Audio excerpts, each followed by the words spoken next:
हृदय में रक्त परिसंचरण को दोहरा परिसंचरण कहा जाता है क्योंकि रक्त एक चक्र में हृदय से 2 बार गुजरता है।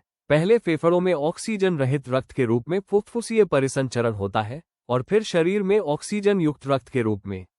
इस प्रक्रिया में रक्त फुफ्फुसीय धमनी के माध्यम से दाएं वेंट्रिकल से फेफड़ों में बहता है, फिर फुफ्फुसीय शिरा के माध्यम से बाएं आलिद में लौटता है, फिर बाएं वेंट्रिकल द्वारा महाधमनी के माध्यम से शरीर में पंप किया जाता है और अंत में वेना कावा के माध्यम से दाएं आलिद में वापस आता है। फुफ्फुसीय परिसंचरण हृदय के दाहिने भाग से फेफड़ों तक और वापस शरीर से ऑक्सीजन रहित रक्त दाएं आलिद में प्रवेश करता है और दाएं निलय में पंप किया जाता है। दायां निलय इस ऑक्सीजन रहित रक्त को फुफ्फुसीय धमनी के माध्यम से फेफड़ों तक पंप करता है। फेफड़ों में रक्त कार्बन डाइऑक्साइड छोड़ता है और ऑक्सीजन ग्रहण करता है।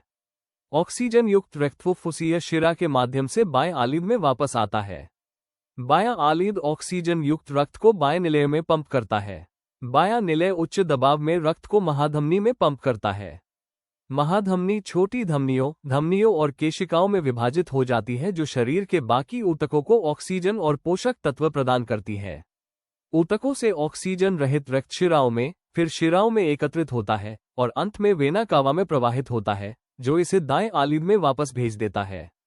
दोहरा परिसंचरण रक्त एक पूर्ण परिपथ में हृदय से 2 बार प्रवाहित होता है, जो ऊतकों को ऑक्सीजन की निरंतर आपूर्ति सुनिश्चित करता है। प्रमुख वाहिकाएं याद रखें कि फुफ्फुसीय धमनी ऑक्सीजन रहित